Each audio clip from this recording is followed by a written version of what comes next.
आगे बढ़ते हैं। शाम को कड़ाके का दादा के श्राद्ध में दादी माँ के मना करने पर भी पिताजी ने जो अतुल संपत्ति व्यय की वह घर की तो थी ही नहीं।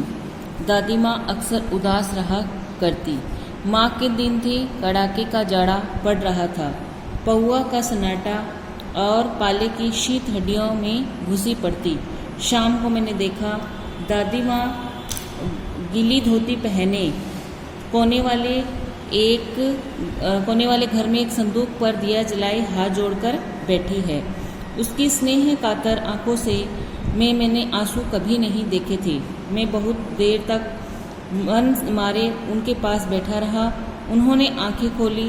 दादी माँ, मैंने धीरे से कहा, क्या है रे, तू यहाँ क्यों बैठा है? दादी माँ, एक बात पूछूं, बताओगी ना? मैंने उनकी स्नेहपूर्ण आंखों की ओर देखा। अब यहाँ से प्रश्न बन रहा है कि पूजा करते समय दादी माँ का वर्णन लेखक ने किस प्रकार किया है। तो दादी माँ कैसे करती थी कि दादी माँ गीली धोती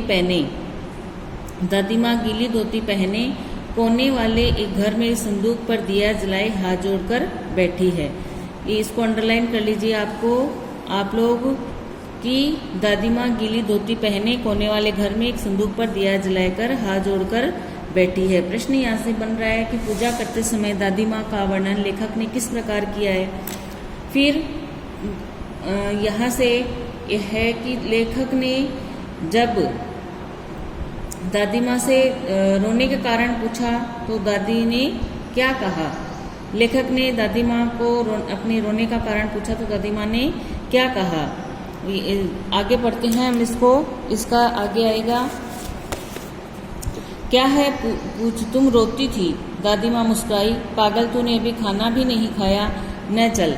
अब यहाँ से उत्तर इसका ये होगा कि अंडरलाइन कर लीजिए कि दादी माँ, लेखक ने दादी माँ से रोने का कारण पूछा तो दादी ने क्या कहा। उत्तर होगा, दादी माँ ने अपना दुख छिपाते हुए बोली, तूने अभी खाना नहीं खाया ना, चल खाना खा ले। यहाँ से होगा ये उत्तर इसका। आगे पढ़ते हैं। धोती तो बदल लो दादी माँ, मैंने कहा, मुझे सर्दी गर्मी नहीं लगती बेटा। वे मुझे खींचती रसोई में ले गई। अब यहाँ से ही प्रश्न बन रहा है कि लेखक दादी से धोती बदलने के लिए क्यों कहता है। क्योंकि इधर से आया था, क्योंकि दादी माँ के दिन थे और कड़ाके का ठंड पड़ रही थी। दादी माँ थी, वो धोती गीली पहनी थी, इसलिए लेखक ने धोती बदलने के लिए कहा था। यहाँ आया है ना, माँ के दिन थे, कड़ाके का जाड़ा पड़ रहा था, पौआ और उसका सन्नाटा और पाले की शीत हड्डियाँ घुसी पड़ती थी, लेकिन उसकी दादी माँ गीली धोती पहने हाथ जोड़ बैठी थी। क्योंकि अब इसका उत्तर ये होगा कि दादी माँ क्योंकि ठंड कड़ाके की थी, दादी माँ ने गीली धोती पहने थी, इसलिए लेखक ने धोती बदलने के लिए कहा। आगे, धोती तो बदल लो दादी माँ, मैंने कहा। इसको भी अंडरलाइन कर लो। मुझे सर्दी गर्मी नहीं लगती बेटा। वे मुझे खींचती रसोई में ले गई। सुबह मैंने देखा चारपाई पर बैठा पिताजी और किशन भैया मन सारे कुछ सोच रहे थे। दूसरा चारा ही क्या है, बाबू बोले, रुपया कोई देता नहीं, कितने के तो अभी पिछले के भी बाकी हैं। वे रोने से हो गई। रोता क्यों है रे? दादी माँ ने उनका माथा सहलाते हुए कहा, मैं तो अभी हूँ ही।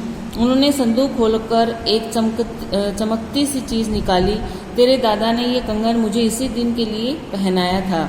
उनका गला भर आया, मैंने इसे पहना नहीं, इसे सहेज कर रखती आई हूँ। यह उनके वंश की निशानी है।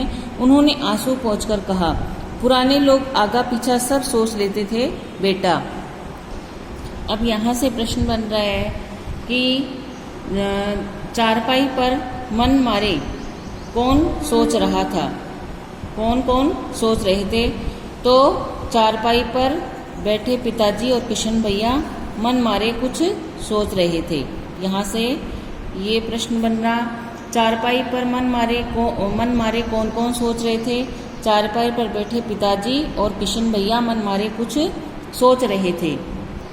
फिर है अगला प्रश्न बन रहा है यहाँ से कि दादी माँ ने वंश की निशानी किसे बताया? तो दादी माँ ने वंश की निशानी उस चमकते हुए कंगन को बताया। किसको बताया?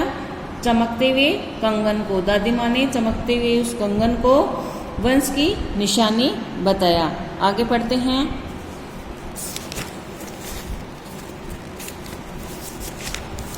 सचमुच मुझे दादी माँ श्राप भ्रष्ट देवी सी लगी। धुंधली छाया विलीन हो गई। मैंने देखा दिन काफी चढ़ आया है। पास के लंबे खजूर के पेड़ से उड़कर एक कौवा अपनी घिनौनी काली पांखें फैलाकर मेरी खिड़की पर बैठ गया। हाथ में अब भी किशन भैया का पत्र कांप रहा है।